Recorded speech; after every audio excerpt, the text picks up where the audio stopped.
Hi, good morning students. How are you? Hope you're all doing good. In our previous video, we learnt about Battle of Plassey, causes and outcomes of Battle of Plassey. Today let us learn about Battle of Buxar.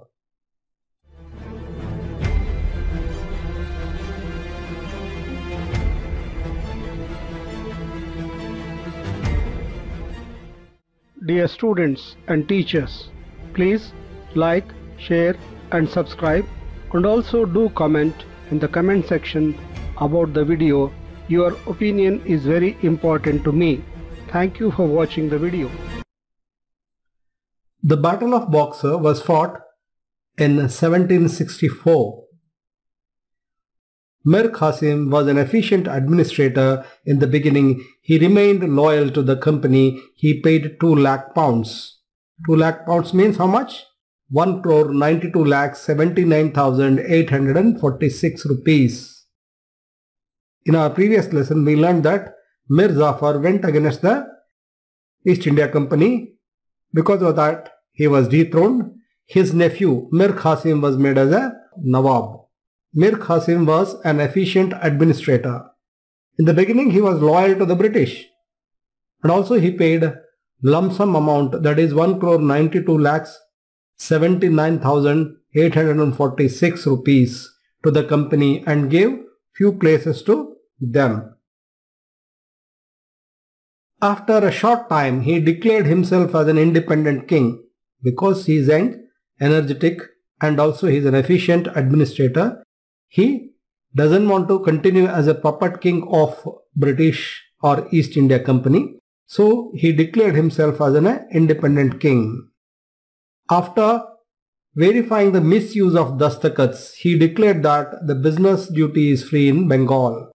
In our previous lesson we learnt what are dastakats. Dastakats are nothing but the license given by the government to the East India Company to have a trade without any tax. That is, export and import of goods without any tax. It was given only to East India Company. But East India Company workers or employees started misusing them personally. This incurred a great loss to the Bengal government treasury. Even it continued during the period of Mir Qasim. So Mir Qasim declared that entire business is duty free, even for Indians also. Now it became very easy for Indians to compete with the Britishers in the trade. This is what discussion is going on with Mir Qasim. As a result, Indian competed against British in all spheres of business because Mir Qasim started equally East India Company and Indian merchants. He totally lifted the taxation from the trade or import and export of the goods. So it helped Indian merchants to compete with the British. As a result, the British trade suffered considerably. Only they were getting lot of profits because of dastakats and misuse of dastakats. But now Mir Qasim lifted completely taxation over import and export of goods.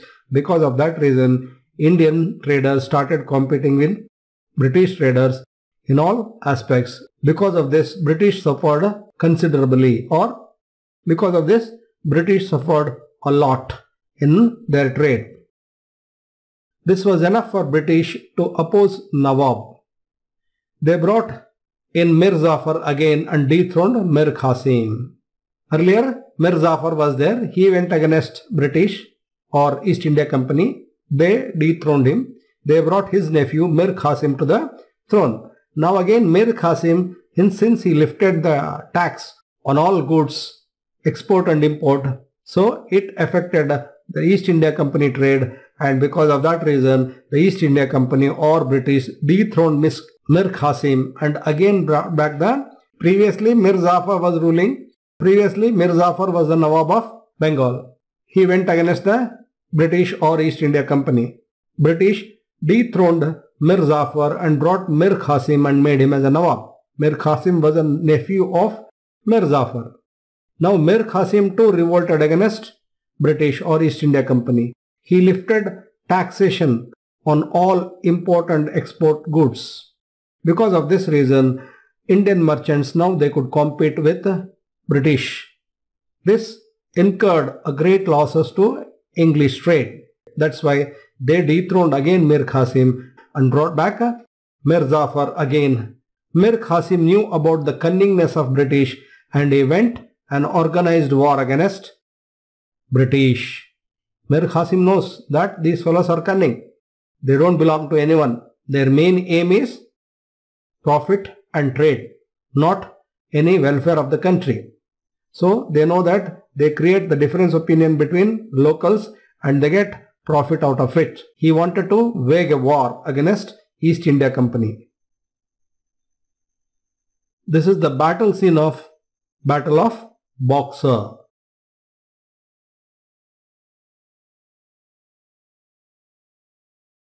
The Battle of Buxar 1764. He was supported by Indian merchants and artisans. When Mir Qasim revolted against East India Company, the local businessmen as well as artisans means traders, farmers, those who are doing handicraft work, all supported Mir Qasim. Mir Qasim entered into agreement with the Mughal Emperor Shah Alam II and Nawab of Awadh Shuja-ud-Dawla. That Mir Qasim knows that it is not possible to defeat alone East India Company. That's why he went and made an agreement with the Mughal Emperor Shah Alam from Delhi and also Shuja-ud-Dawla from Awadh. Awadh means present Orissa. He made an agreement and all the three forces now want to fight against the British. Here this is Mughal Empire, that is Delhi. Here Bengal is there. Then in this side you can see a pink color. This is Awadh, Odisha, present Odisha. Shuja-ud-Dawla of Awadh and Mir Qasim of Bengal, they joined all their armies and waged war against Britishers. This is called Battle of Buxar. Battle took place in the place called as Buxar. The combined forces Mir Qasim, Shah Alam II and Nawab of Awadh Shuja-ud-Dawla faced the British army led by Hector Munro at Buxar in 1764. All the three joined together. They faced British in 1764 in the place called Buxar. The opposite side, from East India side, Hector Munro was leading the army. Unfortunately, Qasim and others, they got defeated. Qasim ran away from the battlefield. Shah Alam II surrendered. The efforts of combined forces to stop British force failed completely. Even though Indians have a large army, they could not compete with the British army because British army was functioning under one leadership and they were well trained and they have modern warfare equipments. Because of that reason, even though East India Company was less in strength, Mir Qasim, Shah Alam, Nawab of Awadh, Shuja-ud-Dawla, their army comparatively with East India Company very huge. Even then they got defeated. The attempt to stop the Britishers failed completely. He is Hector Munro, Commander-in-Chief of East India Company or British Army. So this is very important. Outcomes of the battle. It's important point for the examination point of view also. Shah Alam accorded the Diwani rights over Bengal to the British. Diwani rights, remember this is very important. Diwani rights means right to collect the tax. Diwani rights means right to collect the tax. Earlier, zamindars used to do this. Now because of this battle of Buxar, Shah Alam gave permission to English to collect Diwani rights over Bengal to the British. Now they can collect tax from entire Bengal. Shah Alam gave away all the rights over Bengal to the British for an annual fee of 26 lakhs. Shah Alam, since he got defeated in the war, he accepted and gave all the rights to the British. In return, he used to get annual pension 26 lakhs rupees from East India Company. The Nawab of Awadh to give away a fine of 50 lakhs for waging war against the company. Shuja-ud-Dawla was there from Awadh. He has to pay as a fine for waging the battle. How much? 50 lakhs to the East India Company. With the death of Mir Zafar, company paid pension to his son and took over the entire administration of Bengal. Britishers or East India Company was limited to trade. They were not ruling. Whenever some king revolted against them, he was dethroned and some other local person was brought and kept on the throne. They never wanted to be a Nawab or king. Now, after the death of Mir Zafar, they paid pension to his son. They took entire administration of the Bengal into their hands. This is a major development after the Battle of Buxar. The Battle of Buxar made the British as the real holders of power over Bihar, Bengal and Odisha provinces. Even Awadh remained under their control. Because of the Battle of Buxar and Plassey, because they won two battles, that is Battle of Plassey and Battle of Buxar, they got complete control over Bihar, Bengal, Awadh and Orissa also. In 1765, Robert Clive brought dual government concept. He brought a new concept called as a dual government. As per this concept, British has a right to collect the tax, whereas the Nawab had power in the local administration or to look after justice and other things. Like this, British gained political control over India to protect their business interests. This is very important point. Why they took administration into their control? To protect their business interests.